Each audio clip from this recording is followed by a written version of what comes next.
समान अध्ययन GK GS के अंतर्गत आप सभी मेरे साथ महा रिवीजन कर रहे हैं और महा रिवीजन में आप सभी जैसा कि जानते हैं मैं 6 सब्जेक्ट का महा रिवीजन कराता हूं। 6 सब्जेक्ट आपके एक सीक्वेंस में चलेंगे और 6 सब्जेक्ट के 6 टॉपिक दिमाग में छप जाएंगे आपके। ठीक है, चलिए शुरुआत कर रहे हैं हम लोग साइंस से, बायो से। ये बायो से जुड़ा हुआ टॉपिक है और बायो के साथ साथ ये पर्यावरण से भी जुड़ा हुआ है। टॉपिक है जैव उर्वरक। संभवतः आपने सुना होगा, इससे बहुत क्वेश्चन आते हैं, हर बार 1-2 क्वेश्चन आपका जैव उर्वरक टॉपिक से पूछ लेता है। इंग्लिश में इसको बोलते हैं बायो फर्टिलाइजर। अब फर्टिलाइजर उर्वरक का काम क्या है? उत्पादकता की वृद्धि करना, पोषक तत्वों की पूर्ति करना, पोषक तत्वों की पूर्ति करना। तो अभी एनपीके है ना, जो उर्वरक है, एक तो कृत्रिम तरीके से बनाया जाता है, एक बायो फर्टिलाइजर है। तो बायो फर्टिलाइजर को हम 4 भागों में बांटते हैं। जैव उर्वरक को हम 4 भागों में बांटते हैं। जैव उर्वरक को 4 भागों में बांटा जाता है, 4 भागों में। अब यहां पे मैं एक बार लिस्ट बनाऊंगा, आप भी मेरे साथ लिखते जाना। किसी को कोई डाउट होता है तो पूछ सकता है कमेंट सेक्शन में। ठीक है, पहला है नाइट्रोजन का स्थिरीकरण करने के लिए। देखो, वायुमंडल में नाइट्रोजन है ऑलरेडी। वायुमंडल में लगभग 78% नाइट्रोजन है। जो वायु है, वायु एक मिश्रण है, उसमें 78% नाइट्रोजन ही है, 21% ऑक्सीजन है उसमें। तो चूंकि वायुमंडल में नाइट्रोजन है तो नाइट्रोजन का स्थिरीकरण करने के लिए कुछ जैव उर्वरक है ना। कौन कौन से जैव उर्वरक हैं जो कि नाइट्रोजन की पूर्ति करते हैं? कुछ ऐसे भी होंगे जो फास्फोरस की पूर्ति करेंगे, फास्फोरस के भी जैव उर्वरक हैं आपके। कुछ ऐसे हैं जो कि पौधों की वृद्धि को प्रोत्साहित करने वाले भी जैव उर्वरक हैं, और कुछ आपके कंपोस्टिंग एक्सीलेटर हैं। ठीक है, तो वो भी यहां पर हैं। तो मैं एक बार सारे के सारे यहां पे नाम लिख रहा हूं, बहुत इंपॉर्टेंट टॉपिक है, इससे क्वेश्चन पूछता है। सबसे पहले वो जैव उर्वरक जिनसे नाइट्रोजन का स्थिरीकरण होता है, नाइट्रोजन का स्थिरीकरण होता है। ठीक है, राइजोबियम। देखिए, दलहन फसलें जो आपकी होती है ना, बहुत सारी दलहन फसलें जो होती हैं उनमें एक जीवाणु पाया जाता है।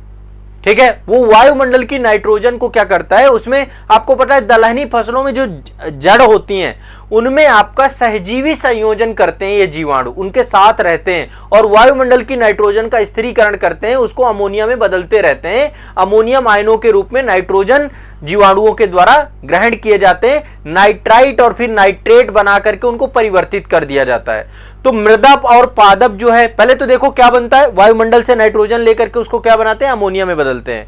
ठीक है, फिर अमोनिया को नाइट्राइट और नाइट्रेट में परिवर्तित करते हैं और वहां से मृदा से पौधे उनको लेते हैं। तो मैं यहां पे नाम लिख रहा हूं, एक तो है आपका राइजोबियम, ये नाइट्रोजन स्थिरीकरण करता है, राइजोबियम, ये याद रखना है आपको। राइजोबियम नाइट्रोजन स्थिरीकरण करता है। दूसरा है एजेटोबैक्टर, एजोटोबैक्टर, दूसरा एजोटोबैक्टर। तीसरा है आपका इनके नाम थोड़ा सा अजीब अजीब हैं बट फिर भी बताता हूं, एसेटोबैक्टर। एक एजेटोबैक्टर है, एसेटोबैक्टर अलग है। एसेटोबैक्टर ये आपके ऑप्शन में रहेंगे, आप ऑप्शन में इनको सर्च करेंगे। दूसरा आप बहुत अच्छे से जानते हैं एजोला, एजोला भी नाइट्रोजन स्थिरीकरण करने वाला है। और एक है आपके नील हरित सहवाल, नील हरित सहवाल, ये आपके जैव उर्वरक हैं जो नाइट्रोजन का स्थिरीकरण करते हैं। रट लीजिए, एक और है आपका जिसका नाम है एजोलोस्पिरिलम। मैं इसको लिख रहा हूं, शायद हो सकता है मैं प्रोनाउंस अच्छे से ना कर पा रहा हूं, लेकिन आप इसको याद रखिएगा, एजोलोस्पिरिलम,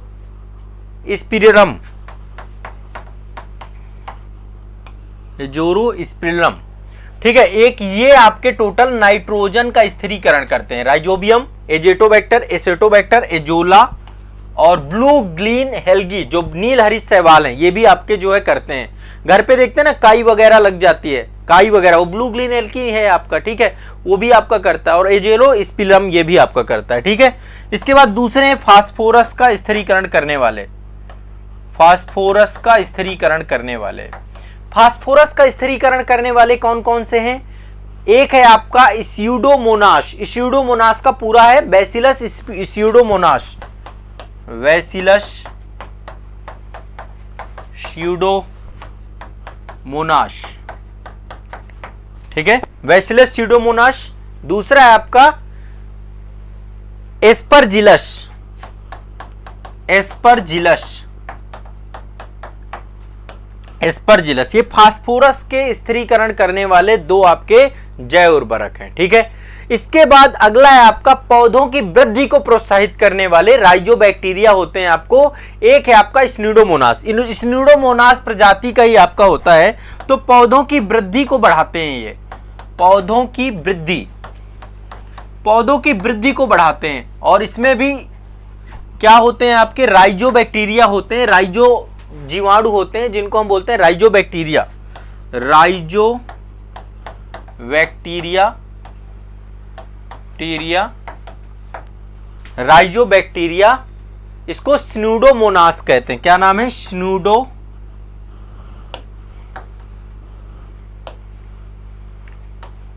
स्यूडोमोनास प्रजाति, स्यूडोमोनास प्रजाति। ठीक है, पौधे की वृद्धि के कारक हैं ये स्यूडोमोनास प्रजाति। क्लियर है, स्पष्ट है, कोई दिक्कत तो नहीं है? बहुत बढ़िया से। ठीक है, और एक लास्ट 4 प्रकार मैंने बताए थे, लास्ट प्रकार है इसका जो कंपोस्टिंग एक्सीलरेटर होते हैं, कंपोस्टिंग एक्सेलरेटर,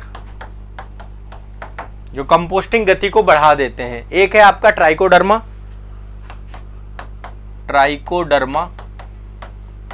ठीक है, ट्राइकोडर्मा को हम जो है सेलुलोलिटिक भी कहते हैं, सेलुलोलिटिक भी कहते हैं, ट्राइकोडर्मा है आपका। ठीक है, इसके बाद दूसरा है आपका लिग्नोलिटिक, लिग्नोलिटिक, लिग्नोलिटिक। नाम थोड़ा सा अजीब है लेकिन फिर भी पढ़ना तो पड़ेगा ही। इसमें आता है ह्यूमिकोला, इसको बोलते हैं ह्यूमिकोला, ह्यूमिकोला, क्या बोलते हैं? ह्यूमिकोला, ह्यूमिकोला। बस इतने याद कर लो। ये आपके जैव उर्वरक से आपका कोई भी क्वेश्चन आ जाता है आप पहचान लोगे। एजोला क्या है? नाइट्रोजन स्थिरीकरण करने वाला है। नीलहरित शैवाल क्या है? ये भी आपका जैव उर्वरक है, आसानी से पहचान लोगे। ठीक है, बस इतने ही है, इसके अलावा कुछ पूछेगा ही नहीं आपसे। आसानी से आप समझ जाओगे कि अच्छा इनमें से कौन सा ठीक है कौन सा नहीं है, आप इससे जो है निकाल लेंगे आंसर। ठीक है, सबको समझ में आ रहा है? 1 मिनट रुकिएगा।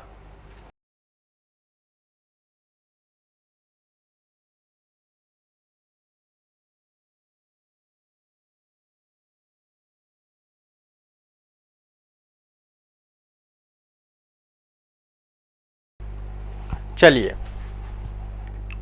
अगला चलते हैं। ये वाला क्लियर हो गया आपका टॉपिक, जैव उर्वरक।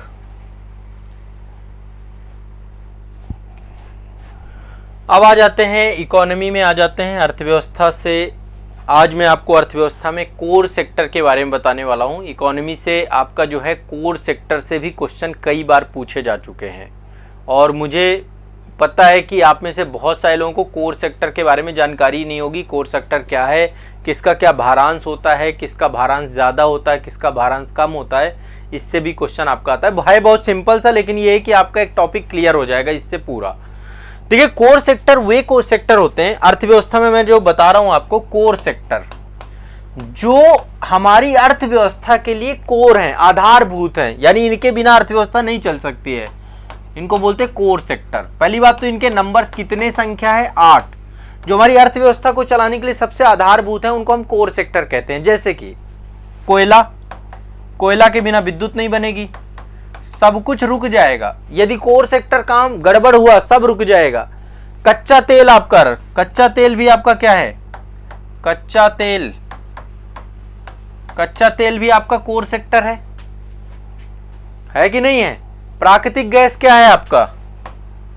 प्राकृतिक गैस, बिना प्राकृतिक गैस के, बिना एनर्जी के, आप देख रहे होंगे तीनों ही एनर्जी हैं आपके, तीनों के तीनों ही एनर्जी कारक हैं। और क्या इनको आप कहेंगे? तीनों के तीनों एनर्जी से जुड़े हुए सेक्टर हैं आपके, है ना। इसके बाद रिफाइनरी उत्पाद, जो रिफाइनरी उत्पाद बनते हैं वो भी इसके अंतर्गत आते हैं। रिफाइनरी, इनका सबसे ज्यादा वेटेज है। रिफाइनरी उत्पाद, रिफाइनरी उत्पाद, रिफाइनरी उत्पाद। इसके बाद उर्वरक, इसके बाद इस्पात, इसके बाद सीमेंट और अंतिम है बिजली, विद्युत। ये 8 कोर सेक्टर हैं। इनका भारांश 40% से ज्यादा है, जो हमारा औद्योगिक उत्पादन सूचकांक है। ध्यान रखिएगा, इनका टोटल भारांश कितना है? भारांश जो भारत का औद्योगिक उत्पादन सूचकांक है, भारत का औद्योगिक उत्पादन सूचकांक में इनका भारांश कितना है? 40% से ज्यादा, लगभग 40%, 27 के आसपास है। भारांश देख लीजिएगा, इतना भारांश है इनका, इतना वेटेज है। फिर से एक बार इनको देखते हैं। 8 इंडस्ट्रीज हैं, ये कोर सेक्टर में आती हैं। कच्चा तेल, प्राकृतिक गैस, रिफाइनरी उत्पाद, उर्वरक, इस्पात, सीमेंट, इस्पात मतलब लोहा, और बिजली। ये आपके कोर सेक्टर हैं। सबको क्लियर है?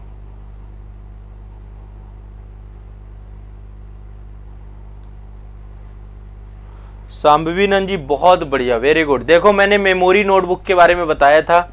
मेमोरी नोटबुक का जो है, आप लोग यदि कोई भी सुबह वाली क्लास में रहे होंगे करंट वाले में, बाकी उसका वीडियो भी मैं पब्लिश करने वाला हूं। मेमोरी नोटबुक जरूर बनाओ। मेमोरी नोटबुक में ऐड करो चीज़ों को, देखते देखते याद हो जाएगा, आपकी मेमोरी बन जाएगा, आपकी याददाश्त बन जाएगा। मेमोरी नोटबुक का मतलब है उस किताब कॉपी में आपने जो लिखा उसे आप रेगुलर देखते रहेंगे और वो आपके दिमाग का हिस्सा बन जाएगा। तो मेमोरी नोटबुक में लिखने वाली बात है, ये बिल्कुल है।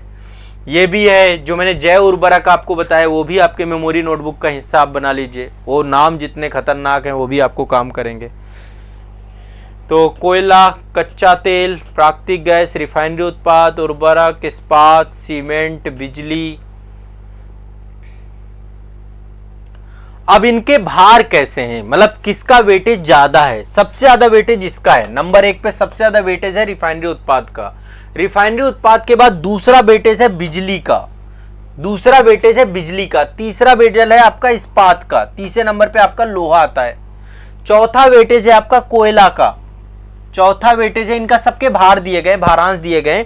टोटल भारांश कितना है? 40.27। और पहले नंबर पे रिफाइनरी उत्पाद, दूसरे नंबर पे बिजली, तीसरे नंबर पे इस्पात। इस्पात या स्टील एक ही बात है, कहीं स्टील लिखा रहा है तो कंफ्यूज मत होना, ठीक है। फिर इसके बाद आपका कोयला आता है। कोयला के बाद आपका कच्चा तेल आता है। 5वें नंबर पे कच्चा तेल है। और इसके बाद, ये मैं भारांश का क्रम बता रहा हूं। फिर इसके बाद 6वें नंबर पे प्राकृतिक गैस है। और फिर आपके 2 बचे ना, 6 कैसे बचे? हाँ 2 बचे आपके। इसके बाद आपका 7वें नंबर पे सीमेंट है और 8वें नंबर पे उर्वरक है। सबसे लास्ट में क्या है? उर्वरक। सबसे कम वेटेज। सबसे ज्यादा वेटेज किसका है? रिफाइनरी उत्पाद का। प्रमोद जी कह रहे हैं सर कल मेमोरी नोटबुक में सतत विकास लक्ष्य लिखा था, अब याद हो गए हैं। चलो बहुत बढ़िया। अब मेमोरी नोटबुक मेंटेन करके डेली 5 टॉपिक याद करने हैं। मेमोरी नोटबुक में 5 टॉपिक याद करने हैं और मेमोरी नोटबुक को हर टाइम अपने साथ रखना है।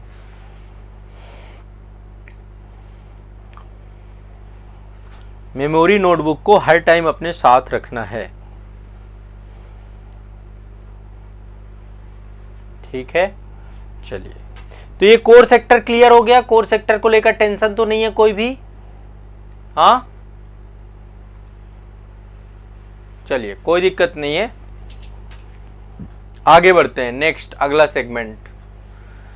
सब याद हो जाएगा धीरे धीरे, आप में सब कुछ दिमाग में बैठना चालू हो जाएगा। अगला टॉपिक है आपका आधुनिक भारत। आधुनिक भारत में देखो मैं पुस्तकें करवा रहा था, लगभग इंपॉर्टेंट सारी पुस्तक, लेखक, पत्रिकाएं लगभग सारे हो गए। पत्र पत्रिकाएं, लेखक, देखो मैं एक बार फिर से रिवाइज करा देता हूं।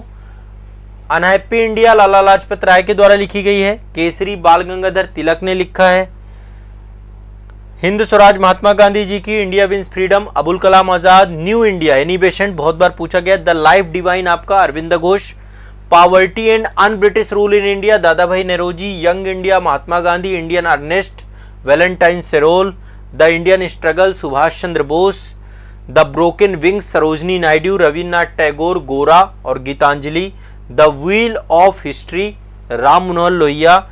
India for Indians CR Das. Gokhale my political guru Mahatma Gandhi. Hind Swaraj Mahatma Gandhi. My experiment with truth, ठीक है ये। और आनंद मठ बंकिम चंद्र चटर्जी, देवी चौधरानी बंकिम चंद्र चटर्जी, नील दर्पण दीनबंधु मित्रा, शतरंज के खिलाड़ी प्रेमचंद, गबन गोदान कफन प्रेमचंद्र, चंद्रकांता देवकी नंदन खत्री, गीत गोविंद जयदेव, चितंबरा सुमित्रा नंदन पंत। बंदी जीवन सचिंद्र सन्याल, ध्यान रखिएगा, Bandi Jeevan Sachindra Sanyal. The philosophy of the bomb Bhagwati Charan Vohra. The dream land Ram, ये ड्रीम लैंड किसकी है? हाँ, लाल राम सर अच्छा लाला राम शरण, ये लाला है आपका, लाला राम शरण, ठीक है। लुई फिशर के द्वारा लिखा गया the life of Mahatma Gandhi. India divided Rajendra Prasad की है। जवाहरलाल नेहरू अ बायोग्राफी, ये फ्रैंक मोरेट्स के द्वारा लिखी गई है। Guilty man of the India partition Ram Manohar Lohia की है। The wheel of history Ram Manohar Lohia की है। The Indian sociologist Shyamji Krishna Varma की है। इतनी तो मैंने आपको पढ़ा दी थी। अब आगे बढ़ते हैं, थोड़ा सा डिस्कस और करते हैं, बहुत सारी चीजें हैं। आपने भारतेंदु हरिश्चंद्र का नाम सुना होगा, बहुत शानदार व्यक्ति थे, मुझे उनका लेख याद है, भारत वर्षोन्नति कैसे हो सकती है, उन्होंने बड़ा शानदार लिखा था उसके बारे में, भारत वर्षोन्नति। उन्होंने कहा था हम भारत के लोग रेलगाड़ी के डिब्बे हैं, बहुत शानदार बात उन्होंने कही थी। हम भारत के लोग रेलगाड़ी के डिब्बे हैं, हमें इंजन चाहिए चलाने के लिए। इंजन कौन होता है? लीडर, जो लीड करता है। हर सोसाइटी में आप देखेंगे सारे लीडर नहीं बन सकते, सब में लीडरशिप क्वालिटी नहीं होती। लीडरशिप क्वालिटी वाले मुश्किल से 1 2 3 लोग ही होते हैं, बाकी सब फॉलोअर होते हैं, फॉलो करते हैं, ठीक है। तो भारतेंदु हरिश्चंद्र ने कई सारी कृतियां लिखी हैं। एक कृति लिखी उन्होंने भारत दुर्दशा।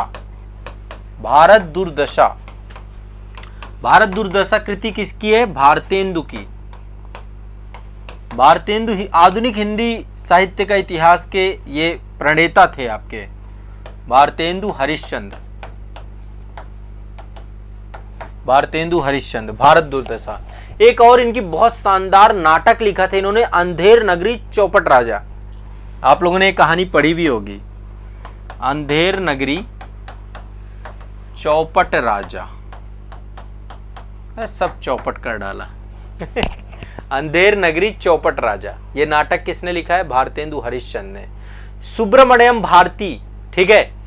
एक और पुस्तक है आपकी भारत भारती, बहुत बड़े जो है साहित्यकार हैं भारत भारती के, राष्ट्र कवि का दर्जा दिया गया इनको, आप सभी जानते होंगे। मैथिली शरण गुप्त, मैथिली शरण गुप्त, मैथिली शरण गुप्त के द्वारा लिखी गई है भारत भारती। मैथिली शरण गुप्त की पुस्तक है, राष्ट्रपति की उपाधि है। इन्होंने स्वतंत्रता संग्राम में बहुत सारी किताबें, मतलब स्वतंत्रता संग्राम को लेकर के इन्होंने बहुत सारी चीजों को लिखा, इसलिए इनको ध्यान में रखिएगा, ठीक है। इसके बाद एक राइटर हैं आपके विजय तेंदुलकर, उनके द्वारा एक जो है नाटक लिखा गया घासीराम कोतवाल। घासीराम कोतवाल, कोतवाल, घासीराम कोतवाल नाटक के राइटर कौन से हैं आपके? विजय तेंदुलकर, विजय तेंदुलकर, विजय तेंदुलकर के द्वारा लिखा गया घासीराम कोतवाल। एक अगली पुस्तक है संघर्ष की ओर, संघर्ष की ओर, जेपी के द्वारा लिखी गई है। जयप्रकाश नारायण, लोक नायक कहा जाता था इनको, जयप्रकाश नारायण, जेपी को लोक नायक कहा जाता था। एक है प्रिजन डायरी, प्रिजन डायरी भी इन्हीं के द्वारा लिखी गई है, प्रिजन डायरी। जेपी भारत छोड़ो आंदोलन के प्रणेता रहे, उसमें बहुत काम किया इन्होंने, ठीक है। तो ये कुछ किताबें हैं, बाकी 1 2 किताबें और मैं आपको बताता हूँ। बिपिन चंद्रा जी को जानते ही हो, इनके द्वारा इंडियाज स्ट्रगल फॉर इंडिपेंडेंस एक बुक है आपकी, भारत का स्वतंत्रता संघर्ष, ये किताब आप लोग पढ़ते भी हैं। और ये बिपिन चंद्रा के द्वारा बहुत शानदार किताब लिखी गई है, हिंदी कार्यान्वयन विभाग द्वारा आती है, इंडियन स्ट्रगल फॉर इंडिपेंडेंस। ये किताब मैं बताता भी हूँ कि यदि आपको मिले तो आप ज़रूर पढ़िए एक बार इसको, बहुत मज़ा आने वाला है। और इसके अलावा और भी बहुत सारी हैं बिपिन चंद्रा की, the rise of and growth economic nationalism in India, तो आर्थिक विकास को लेकर के एक जो है इन्होंने बुक लिखी है, the rise of growth of economic nationalism in India, ये भी इतिहास से जोड़ के किताब है। और एक इंडियन नेशनल मूवमेंट इन्हीं का है, इंडियन नेशनल मूवमेंट भी बिपिन चंद्रा के द्वारा। तो बिपिन चंद्रा ने कई सारे जेएनयू के प्रोफेसर रहे हैं और इन्हीं के फादर हैं सतीश चंद्रा इनके फादर हैं। उनके द्वारा मध्यकालीन भारत के इतिहास में बहुत शानदार किताब लिखी गई है। ठीक है, एक लास्ट पुस्तक और आपको बता दे रहा हूं, मदर इंडिया। मदर इंडिया के हैं कैथरीन मेयो। एक लास्ट पुस्तक है आपकी मदर इंडिया। मदर इंडिया किसने लिखी? Catherine Mayo. कैथरीन मेयो के द्वारा लिखी गई है। कैथरीन मेयो के द्वारा मदर इंडिया लिखी गई। ठीक है, चलो बाकी अब देखो बहुत सारी किताबें मैंने आपको काफ़ी चीज़ें बता दी। अब कुछ आप भी पढ़ो, बाकी मैं अगले सेशंस में बाकी पढ़ाऊंगा। ठीक है, चलो अगला चलते हैं नेक्स्ट। अगला सेगमेंट में पॉलिटी ले लेते हैं। देखो पॉलिटी में मैंने पिछले सेशन में आपको भाग 20 के बारे में बताया था। भारत के जितने भी महत्वपूर्ण अनुच्छेद हैं वो माफ करिएगा संविधान संशोधन, भारतीय संविधान के जो महत्वपूर्ण संशोधन है उनके बारे में चर्चा हुई थी। मैंने आपको टोटल 106 संविधान संशोधन में से जो महत्वपूर्ण संशोधन है बताए भी थे पिछले सेशन में। ठीक है, इसमें डिटेल में सारा कुछ दिया गया है। चलो मैं एक बार फिर से रिवाइज करा देता हूँ। 106वां संविधान संशोधन जो आपका है वो महिला आरक्षण से जुड़ा हुआ है। महिला आरक्षण 33% आरक्षण लोकसभा और विधानसभा दोनों में। नारी बंधन विधेयक जो आपका था 106वां संविधान संशोधन। ठीक है, 105वां संविधान संशोधन जो था वो आपका जितने भी सामाजिक और शैक्षणिक रूप से जुड़े हुए आपके सामाजिक और शैक्षणिक रूप से पिछड़े हुए लोग हैं, जिनको हम बोलते हैं सोशल इकोनॉमिक बैकवर्ड क्लास। ठीक है, इनकी पहचान करने की इनकी शक्ति जो है राज्यों की शक्ति को पुनर्बहाल किया गया। राज्य को जो स्टेट गवर्नमेंट हैं वो सोशल इकोनॉमिक बैकवर्ड क्लास को सामाजिक और शैक्षणिक रूप से पिछड़े वर्गों की पहचान कर सकें, उसकी शक्ति को पुनर्जीवित किया गया। 104वां जो संविधान संशोधन है ये आपका किससे जुड़ा हुआ है? ये भी आरक्षण से जुड़ा हुआ है। SC ST के आरक्षण को 10 साल के लिए बढ़ाया गया 2019 में। SC एंड ST का आरक्षण आगे बढ़ा दिया गया, 2029 तक के लिए बढ़ा दिया गया।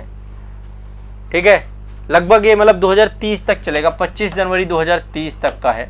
मैं डेट एग्जैक्ट लिख देता हूँ, 25 जनवरी 1930 में SC ST का रिजर्वेशन आपका बढ़ा दिया गया। और यहाँ पे 2-3 पॉइंट और ऐड कर लेते हैं। ठीक है, एक आपका एंग्लो इंडियन का आरक्षण खत्म कर दिया गया। एंग्लो इंडियन रिजर्वेशन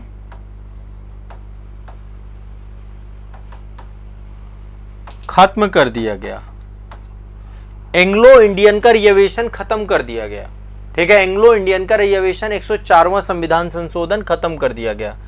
106वां महिला आरक्षण, 105वां आपका जो है सोशल इकोनॉमिक बैकवर्ड क्लास जो आपकी है, 104वां आपका SC ST का आरक्षण है। एंग्लो इंडियन के आरक्षण को खत्म कर दिया गया। 103वां आपका जो है EBS का आरक्षण है। 103वां EBS EBS के रिजर्वेशन को यहाँ पे आर्थिक रूप से कमजोर लोगों के 10% आरक्षण प्रदान किया गया। EBS कैटेगरी को 10% आरक्षण। आप देखो 106वां आरक्षण, 105वां सोशल इकोनॉमिक वीकर सेक्शन को पहचानना, 104वां आरक्षण, 103वां आरक्षण, सब लगातार आरक्षण ही है। 102वां आपका OBC के लिए राष्ट्रीय पिछड़ा वर्ग आयोग बनाया गया। राष्ट्रीय पिछड़ा वर्ग आयोग बनाया गया, पिछड़ा वर्ग आयोग। ठीक है, 338B जोड़ा गया। और 101वां आपका GST है, वस्तु एवं के सेवा कर। जितने भी अप्रत्यक्ष कर थे उन सभी को खत्म करके एक ही गुड्स एंड सर्विसेज टैक्स बना दिया गया है। 100वां आपका जो है लैंड बॉर्डर एग्रीमेंट था, भूमि सीमा समझौता। ये भारत और बांग्लादेश के बीच में हुआ, भारत एवं बांग्लादेश के बीच में। तो 100वां संविधान संशोधन किया गया। एक संविधान संशोधन जो और बहुत इंपॉर्टेंट है आपका, उसको भी देख लेते हैं। 57वां 97th ये आपका जुड़ा हुआ है सहकारी समिति से। सहकारी समिति जो 99वां संविधान संशोधन था, इससे पहले एक 99वां संविधान संशोधन आपका वो एनजेएसी से जुड़ा हुआ था। एनजेएसी का मतलब है राष्ट्रीय न्यायिक नियुक्ति आयोग। अब इसको इलीगल घोषित कर दिया गया है, न्यायपालिका नहीं कर दिया, राष्ट्रीय न्यायिक, ठीक है। रट लीजिए सब जितना कुछ भी बता रहा हूं। अब अगला है 86वां संविधान संशोधन। 86वां के तहत शिक्षा का अधिकार बना दिया गया, शिक्षा का अधिकार दे दिया गया। 21A जोड़ दिया गया 86वें में। एक तो ये रट लो, ये बहुत जरूरी है, सन 2002 में हुआ था 86वां संविधान संशोधन, ठीक है। बाकी दो संविधान संशोधन आप सभी जानते हैं, एक 74वां है और एक आपका 73वां है। 73वां आपका ग्रामीण क्षेत्र में, ग्रामीण क्षेत्र, और 74वां आपका शहरी क्षेत्र। ग्रामीण क्षेत्र और शहरी क्षेत्र के डेवलपमेंट पे दोनों काम करते हैं। इसके बाद है आपका 61वां संविधान संशोधन। 61वां में क्या किया गया था? 61वां से पहले 69वां बता देता हूं। 69वां रट लो। 69वां में क्या किया गया? 69वां में दिल्ली को राष्ट्रीय राजधानी क्षेत्र घोषित कर दिया गया। राष्ट्रीय राजधानी क्षेत्र दिल्ली, ठीक है। और एक विधानमंडल बना दी गई वहां पर, मतलब मुख्यमंत्री ले आए गए, 7 सदस्यीय कैबिनेट बना दी गई, ये सारी चीजें हैं। 61वां के तहत ही, 61वां जो था आपका 1988 में हुआ था। पहले मतदान करने की उम्र आपकी कितनी थी? 21 वर्ष, उसको घटा के 18 वर्ष कर दिया गया, ठीक है। राजीव गांधी की सरकार थी 1988 में, तो मताधिकार का बेस बढ़ा दिया गया। अब सोचो 21 साल की पहले एज थी तो ज्यादा लोग मताधिकार नहीं कर सकते थे। 18 साल में जैसे ही कर दिया गया तो बेस बढ़ गया। 44वां संविधान संशोधन में बहुत सारे काम हुए। पहली बात, संपत्ति का अधिकार समाप्त कर दिया गया। संपत्ति का मौलिक अधिकार को विधिक अधिकार बना दिया गया। मौलिक अधिकार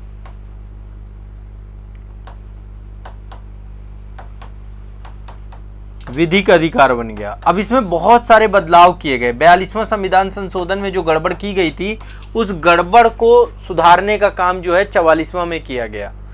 पहली बात तो आपको पता है कि 352 में आंतरिक अशांति की जगह सशस्त्र विद्रोह जोड़ दिया गया। आंतरिक है ना, ये बोला गया आपातकाल लगाना है तो भैया कैबिनेट के साइन होंगे, बिना कैबिनेट की लिखित जानकारी के बिल्कुल लिख के दें और तब आपातकाल लगाया जाएगा, ऐसे नहीं कोई भी लगाए। अच्छा 42वां को लघु संविधान कहते हैं। 42वां को लघु संविधान, क्योंकि संविधान के लगभग हर एक हिस्से में बदलाव किया गया संविधान। बाद में 44वां के माध्यम से इसके बहुत सारी चीजें बदल दी गई। जैसे प्रस्तावना में 3 शब्द जोड़े गए। प्रस्तावना में समाजवादी, ये शब्द नहीं था पहले मूल प्रस्तावना में। धर्मनिरपेक्ष और अखंडता, ये आपका जोड़ा गया, ठीक है। और क्या क्या किया? मौलिक कर्तव्य जोड़े गए। मौलिक कर्तव्य मूल संविधान में नहीं थे। मौलिक कर्तव्य कितने कर दिए गए आपके? 51A में मौलिक कर्तव्य थे, भाग 4A 4A मौलिक कर्तव्य।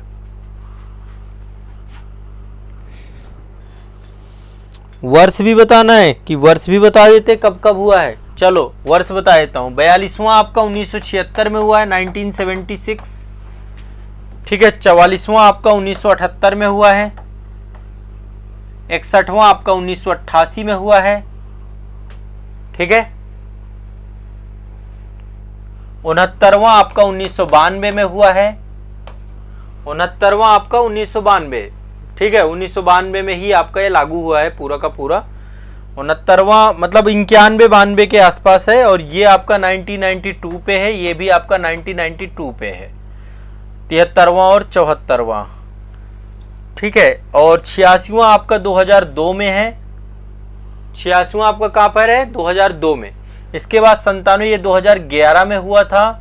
99वां जो आपका हुआ था 2014 में हुआ था। 99वां कब हुआ था? 2014 में। लेकिन बाद में ये आपका क्या कर दिया गया?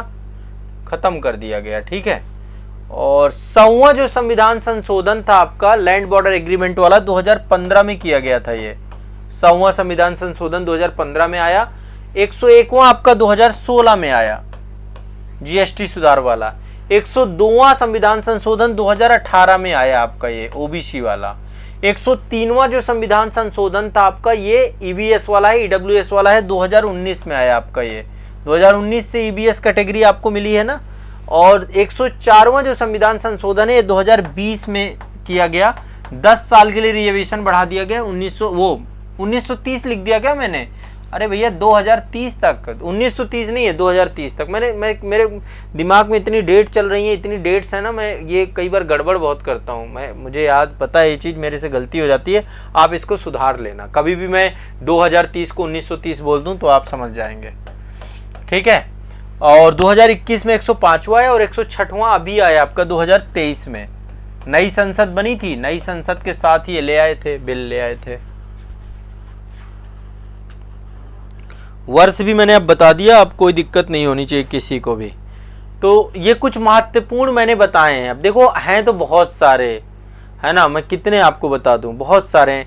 पहला संविधान संशोधन हुआ था तो उसमें 9वीं अनुसूची जोड़ी गई थी। 9वीं अनुसूची में लैंड सुधार, मतलब जो प्रथम अनुसूची पहले वाले से आपका क्या जोड़ा गया था, उसमें 9वीं अनुसूची जोड़ी गई थी जिसमें लैंड रिफॉर्म से जुड़ी हुई चीजों को रखा गया था, ठीक है। पहली अनुसूची 1951 में जोड़ी गई थी, ये भी बता दे रहा हूँ, ये ना रहे कि सर ये भी बता दीजिए। तो 1951 में जोड़ी गई थी पहली अनुसूची। क्लियर है, सबको क्लियर है?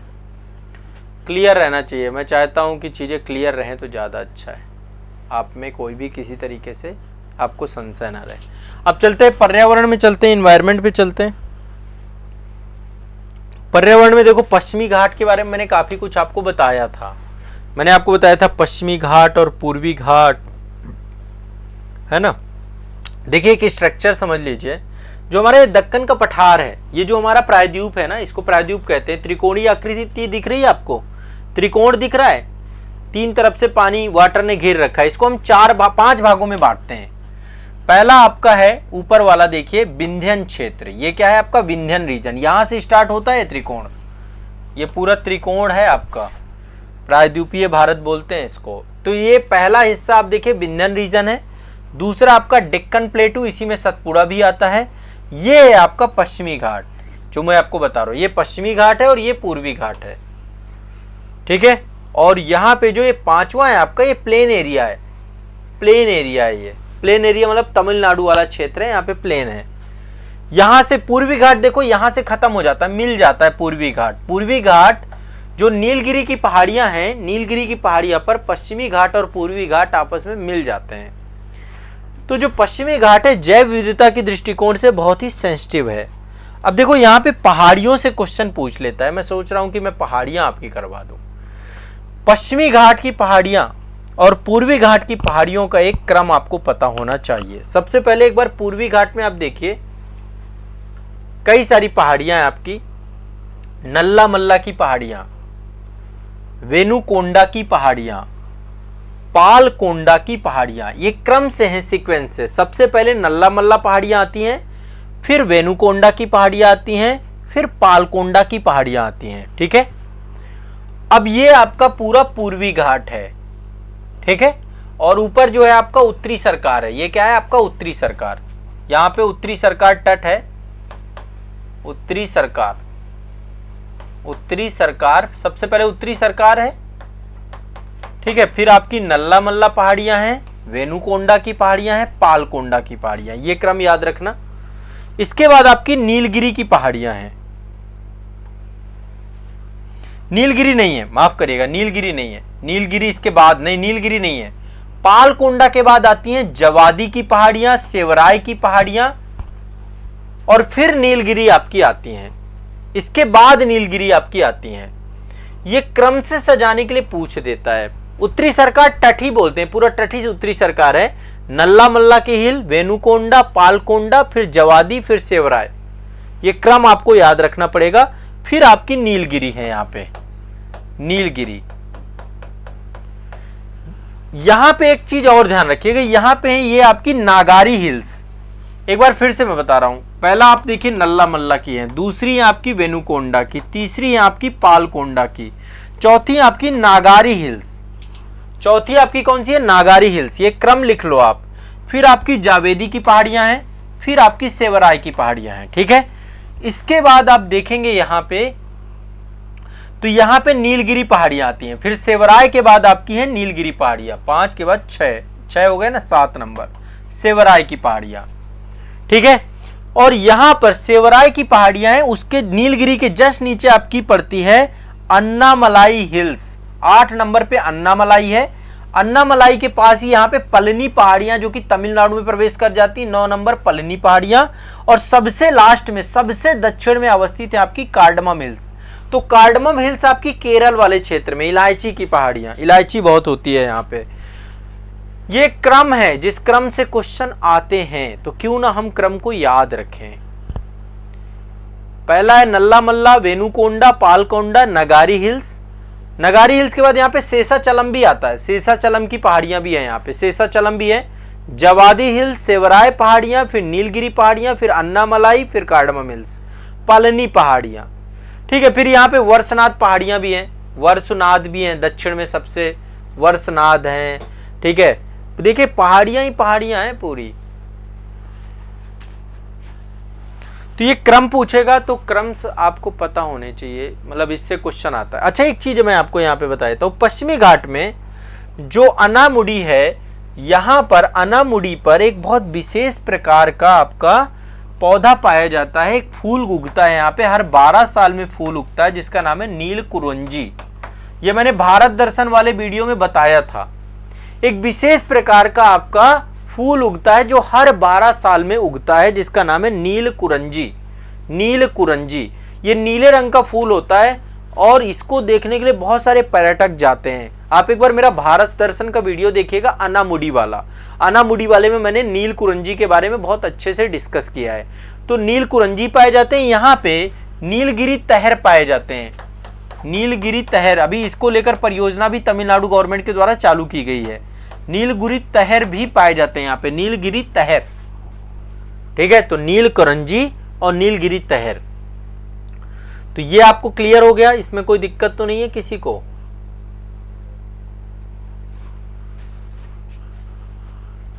नील कुरंजी से क्वेश्चन पूछ सकता है आपसे, तो आपको पता होना चाहिए। बाकी पश्चिमी घाट सबसे ज्यादा, मतलब यहाँ पर जैव विविधता पाई जाती है, जातीय बहुलता पाई जाती है, स्थानिकता पाई जाती है, हॉट स्पॉट क्षेत्र है ये भारत का, ठीक है। अब अगले टॉपिक पे चलते हैं, संभवतः ये अंतिम टॉपिक होगा और इसमें हम विश्व के प्रमुख उद्योगों का आज हम समापन करेंगे। अभी तक हमने बहुत सारे उद्योग हमने डिस्कस किए हैं, हम जो है आज कंप्लीट करने वाले हैं।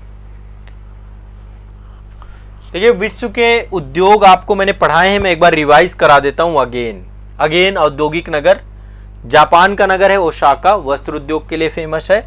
कावासाकी लौह इस्पात के लिए है। क्योटो और कोबे ये जापान के हैं, जलपोत निर्माण है। नागोया ऑटोमोबाइल क्षेत्र जापान। टोक्यो नागासाकी इंजीनियरिंग उद्योग, जलपोत उद्योग। बाकू अजरबैजान तेल शोधनशाला है। ज्यूरिख स्विट्जरलैंड का है, इंजीनियरिंग उद्योग। सिंगापुर सेमीकंडक्टर, और यहाँ पर जो है आपका एक पत्तन के तौर पे काम कर रहा है। ग्लासगो आपका जो है, ग्लासगो ये यूके में पड़ता है, पंचामृत COP26 यहीं पर हुआ था। जलयान निर्माण मशीनरी, ग्लासगो आपका स्कॉटलैंड में पड़ता है। यूके मतलब यूनाइटेड किंगडम में, जो यूनाइटेड किंगडम है वो एक देश नहीं है, उसमें इंग्लैंड भी आता है, स्कॉटलैंड भी आता है, वेल्स भी आता है और आयरलैंड भी आता है। 4 देश मिल करके आपका यूके बनाते हैं, यूनाइटेड किंगडम। उसमें कई सारी किंगडम मिल रही हैं, यूके यूनाइटेड किंगडम, कई सारी किंगडम मिल करके उन्होंने एक मतलब एक साथ आ गए, कई किंगडम एक साथ आ गई।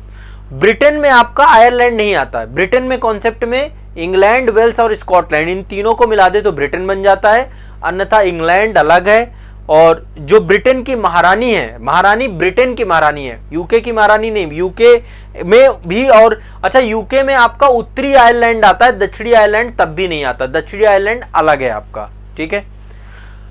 अब आज जो है थोड़ा सा और डिस्कस करते हैं और सारे टॉपिक्स को समझने का प्रयास करते हैं और देखते हैं कि भाई और कौन कौन से टॉपिक है। मैंने लगभग काफ़ी सारे टॉपिक आपको बता दिए हैं। रूस काफ़ी चर्चा में रहता है, तो रूस के भी कुछ औद्योगिक शहरों के बारे में हमें चर्चा कर लेनी चाहिए। देखो ये सब हो चुका है, ब्यूनस आयर्स वगैरह सब पिछले, अपना एक बार आप मेमोरी बुक में लिख लो या जहां भी लिख लो, पर याद रखना है। गोर्की, गोर्की रूस का औद्योगिक क्षेत्र है। रूस के कुछ औद्योगिक क्षेत्र देख लेते हैं। रूस, गोर्की आपका रूस का औद्योगिक क्षेत्र है और ये इंजीनियरिंग उद्योग के लिए फेमस है। इंजीनियरिंग उद्योग के लिए गोर्की फेमस है, ठीक है। इसके बाद अगला आपका कौन सा है? लेनिनग्राद। लेनिनग्राद में जलयान निर्माण और ऑटोमोबाइल। लेनिनग्राद, लेनिनग्राद, लेनिनग्राद में आपका क्या है? लेनिनग्राद रूस में जलयान निर्माण और ऑटोमोबाइल। जलयान निर्माण एवं ऑटोमोबाइल।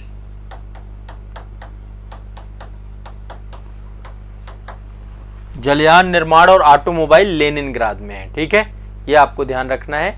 इसके बाद आपके और भी कई सारे शहर हैं, बहुत शानदार शहर हैं, जैसे कि एक है आपका जो मतलब इंडस्ट्रीज के तौर पे है, मैनचेस्टर का नाम आपने बहुत सुना होगा। मैनचेस्टर, जैसे हम अहमदाबाद को भी बोल देते हैं, भारत का, उत्तर भारत का मैनचेस्टर कानपुर को कहते हैं, भारत का मैनचेस्टर। तो मैनचेस्टर ग्रेट ब्रिटेन का है, सूती वस्त्र उद्योग के लिए बड़ा फेमस है।